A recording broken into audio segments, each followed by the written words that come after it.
You ready for more Dark Souls 3? I know I am. Hey everyone, Tera here, and today we're going to react to two more tracks from Dark Souls 3. They are The Demon Prince and Nameless King. So, let's get started.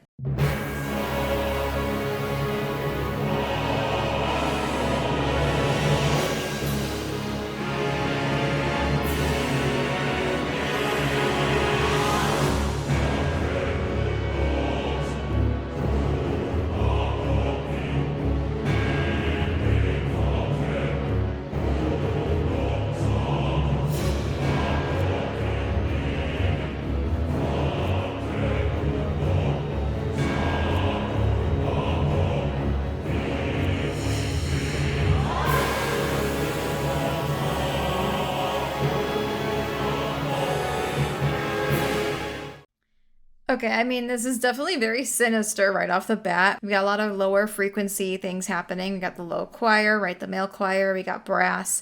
There's a lot of just low end happening here, which makes sense. I mean, the demon prince, you think of the devil maybe, or demons from hell, and very much underground is what we consider it. So it makes sense to have all of these lower frequencies that are just kind of entrenched in the very beginning.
Oh, that's a lot to digest. There's a lot of dissonance in that entire track. I liked when we had the second phase, it actually introduced the female vocals. The female vocals kind of came in for the second half to make it a little bit more complex, and the strings, again, kind of going crazy with these runs, which I absolutely love. It's very reminiscent of like Baroque style, so awesome job. This track does kind of feel more like a Bloodborne track than a Dark Souls 3 track, if that makes sense. Yeah, overall, again, Yuka Kitamura does an amazing job with composing these tracks. The Demon Prince is no exception. Let's move on to Nameless King, which was actually written by Motoi Sakuraba. And of course, while filming this, I realized I never put anything on my lips. So I fixed it, and now I can move on to Nameless King.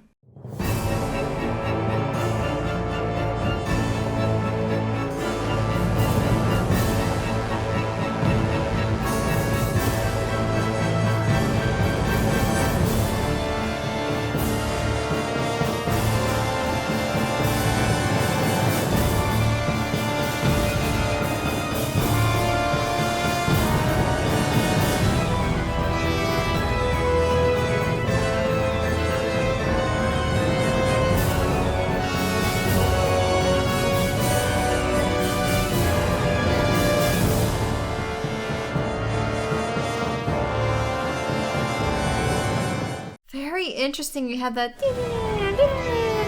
whatever that sound is. It's very interesting, and it kind of feels like lightning's raining down or something. And I do know Nameless King, the very first phase is King of the Storm. Basically, there's a storm going on, right? The clouds moving and thunder, lightning, you know, all that stuff. So it kind of makes sense as to why there's these little elements of something as if it's like descending from the sky.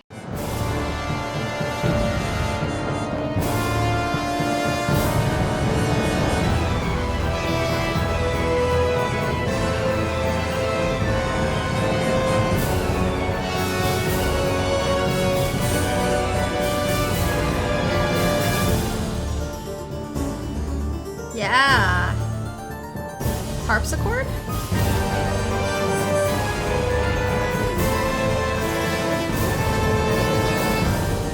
It's so unusual.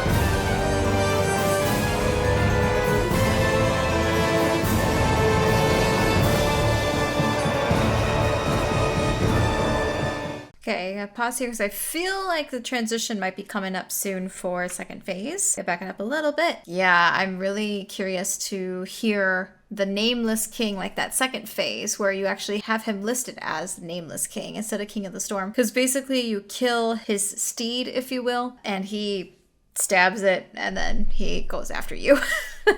So, oof. Let's hear how that transition is and what changes for phase 2.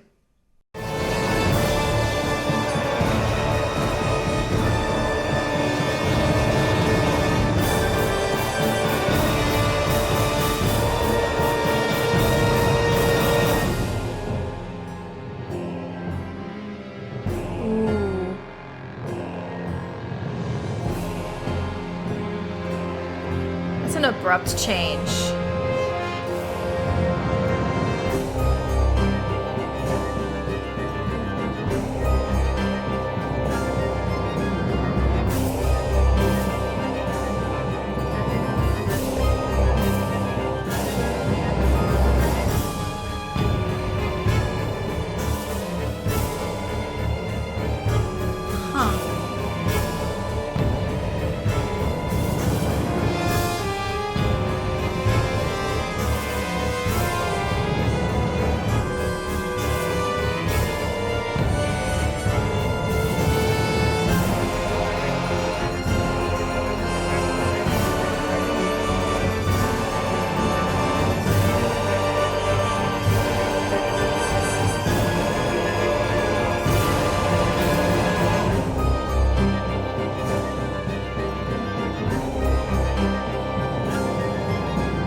All right, I'm gonna pause it while we have a little bit of like a break here. Yeah, the second phase feels very different. I feel like there's less instruments happening. It's not as full in terms of the composition and the instrumentation, but at the same time, it feels more sinister and a little bit more dangerous. Maybe because of the lack of the instrumentation. It's almost as if the music is kind of warning the player to not get too close to him or something, because something feels off with the second phase, but in a good way, right? It kind of is supposed to tell you something about the boss fight itself.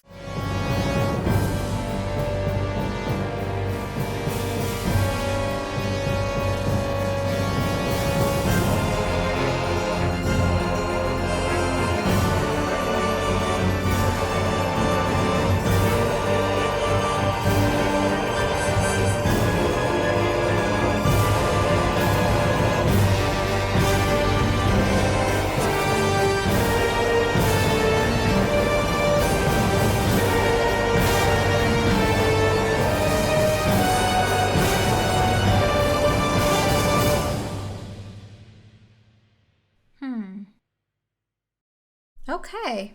All right. Still really solid track.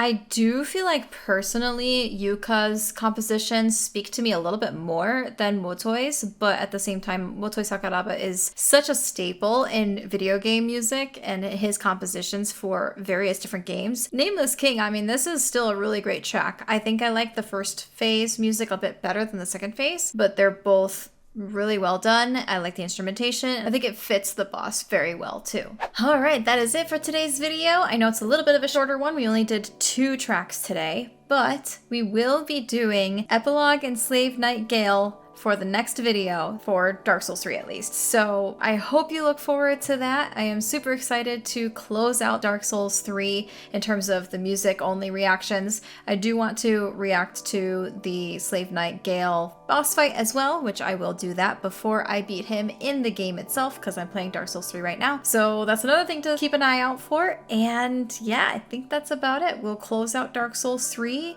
in a little bit and maybe move on to, I don't know, Sekiro Armored Core series. I don't really know what to do after Dark Souls 3 is done. But feel free to let me know what you'd like to see me react to, and I will do my best to add it to my lists. Thank you guys so much for watching. If you like this video, please hit that like button and also subscribe. It tells YouTube that you enjoy my content and you want to see more of it. And of course, if you'd like to get early access to these types of videos, please take a look at the membership tiers that I have. You can get the early access, you can get your suggestions prioritized, and you can even get your names in my videos like these amazing people right here. So feel free to take a look. And that's it for today. So I will see you guys in the next video. Bye.